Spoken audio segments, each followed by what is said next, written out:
Think of every app you have used, Instagram, YouTube, or any banking app. Behind that simple screen is a conversation happening. Your phone talking to a computer somewhere on the internet. That conversation happens through something called an API, short form for Application Programming Interface. In human terms, it's a messenger that carries a request and brings back responses. You tap show my balance, the front end is what you see, sends a message to the backend where the logic and the data is running on the server. The backend replies, here's your balance, 5,400 rupees, for example. That exchange, that back and forth, is the essence of an API. There are two sides at a very high level of any software, the front end and the back end. The front end is everything you interact with, buttons, text boxes, screens. It's built using HTML, CSS, JavaScript, frameworks like React, Angular, or Vue. The backend is where heavy lifting happens, written in languages like Python, Java, Node.js, connected to databases like Postgres or MongoDB. The two rarely meet. Instead, they shake hands through, you guessed it, APIs. Over the years, developers created different ways of software system to talk. The four most popular API styles today are REST, the old, reliable, simple, and everywhere; GraphQL, the flexible new kid that lets you query exactly what you need; SOAP, the heavyweight with strict rules and XML; gRPC, the ultra-fast binary protocol from Google for microservices. Each one solves the same problem. That's communication, but in a very different ways. REST stands for representational state transfer. Think of it like a postal service for data. You send a properly addressed envelope and the server delivers a neat little package back. These envelopes are HTTP requests, the same protocol your browser uses, and each request type has a job. Get, fetch something; post, create something new; put or patch, update it; delete, remove it. It's that simple. Four verbs that powers the web. A REST request is made up of four main parts: method, which could be get, post, put, delete; URL endpoints, the addresses like /API, /user, /42; headers, metadata such as authentication or content type; body, optional data, usually JSON. The server processes your request and responds with a status code like 200 OK, 201 created, 400 bad request, or 500 server error. Some headers like cache info or authentication hints, and often a body, typically in JSON. Simple, structured, and readable, no matter which language you use. But REST isn't just a protocol, it's a design philosophy. It stands on 6 principles. Client-server separation. Each side evolves independently. Statelessness. Each request is self-contained. Cacheable. Clients can reuse responses to save time. Uniform interface. Consistent verbs and formats. Layered system. Proxies, gateways, load balancers. REST doesn't mind. Code on demand. Servers can send executable snippet, which is rarely used, and these are the 6 rules that make REST predictable, scalable, and incredibly flexible. REST is universal. No matter what language you use, the pattern is the same: endpoint, method, response. In Python, using the Flask framework, the REST code would be written in this format. In Node.js, the similar REST code can be written in this format. In Java, using Spring Boot, the REST code is written in this format. Different syntaxes, same soul. REST is all about consistency, not complexity. What are REST's biggest win? Simplicity. You can test it in Postman even from your browser. No extra tooling is required. It's readable, debuggable, and works everywhere. But there's a trade-off. REST can overfetch or underfetch data, pulling too much or too little. And since it uses text, usually JSON, it's not ideal for binary data or high-speed streaming. That's where next generation of APIs comes in. Use REST when you need simple CRUD operations, public APIs, mobile and web integration.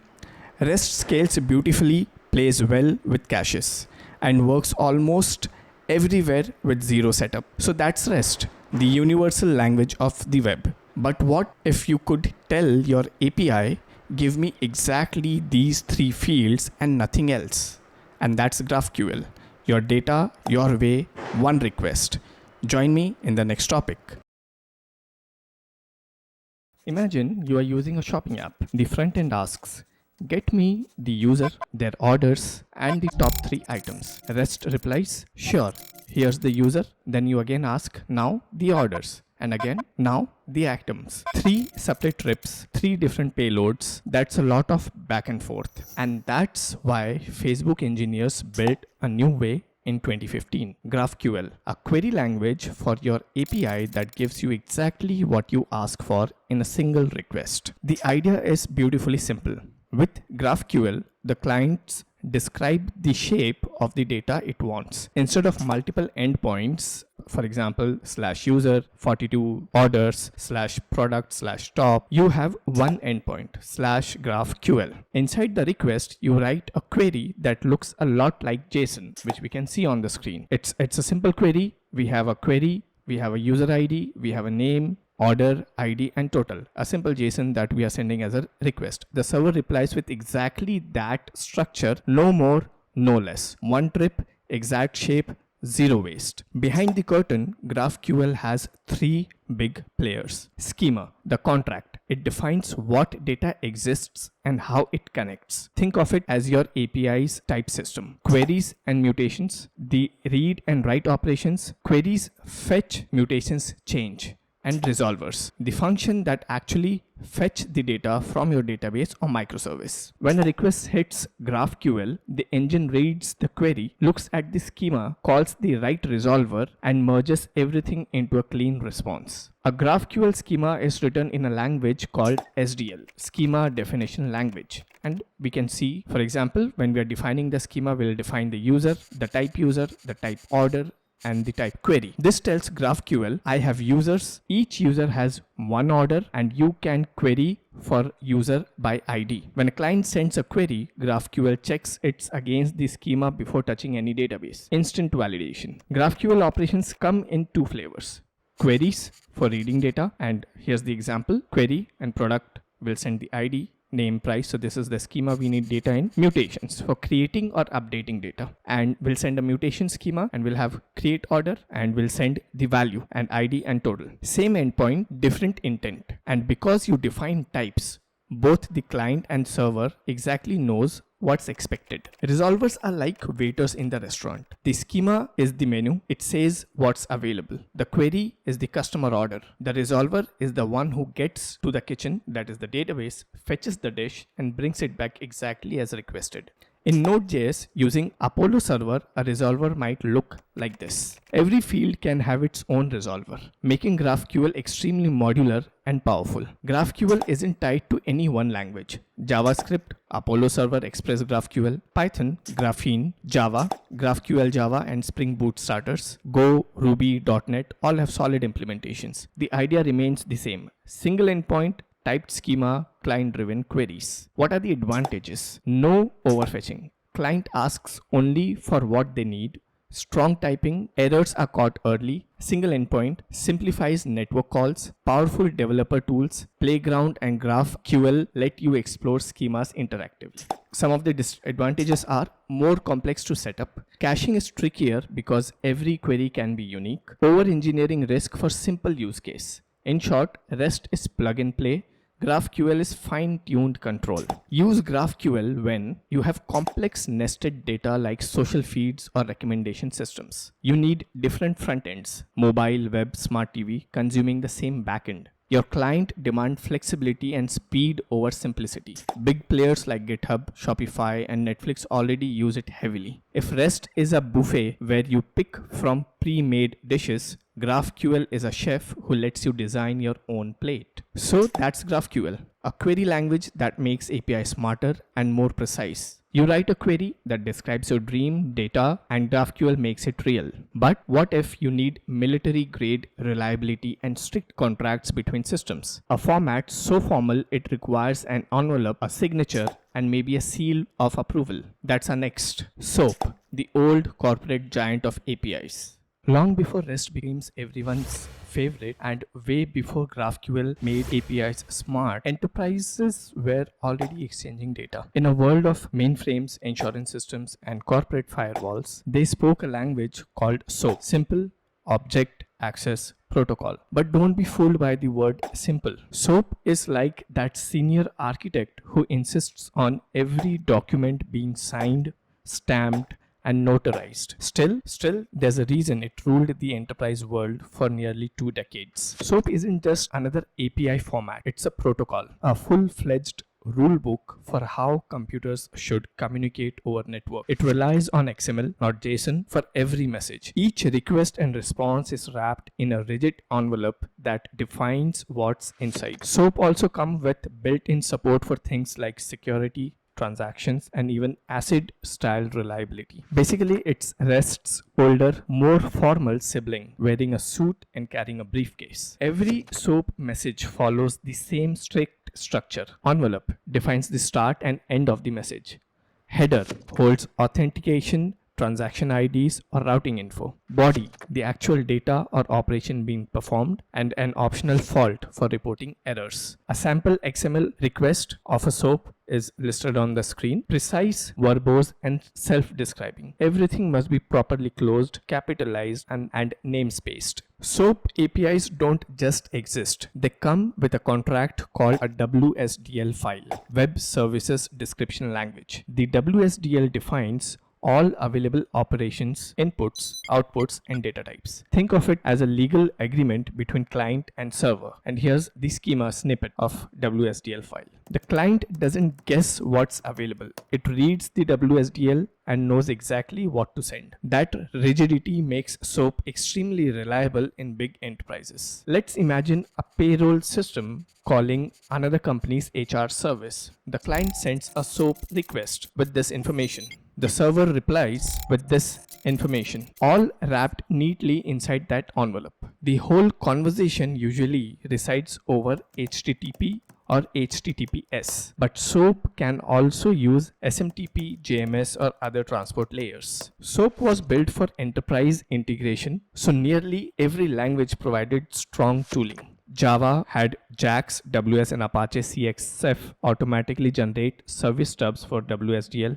.NET or C# had WCF, Windows Communication Foundation, made SOAP first class. Python has Zeep library that can parse WSDLs and call SOAP endpoints, and PHP have native SOAP client since PHP 5. In many corporate systems, especially banking, telecom, and government, these SOAP clients and servers are still quietly running today. What are some of the strengths of SOAP? Strong contracts. WSDL defines everything, leaving no room for guesswork. Built-in security. WS security handles encryption, digital signatures, and tokens. Transaction support. WS atomic transaction ensures all or nothing execution. Language and transport agnostic, XML over anything. For regulated industries, finance, healthcare, defense, these features made SOAP the default for years. SOAP messages are heavy, wrapping a few bytes of data in layers of XML. It's harder to debug, painful to read, and slower to transmit. Developers also got tired of maintaining massive WSDL every time a small field changed. When mobile apps and microservices rose,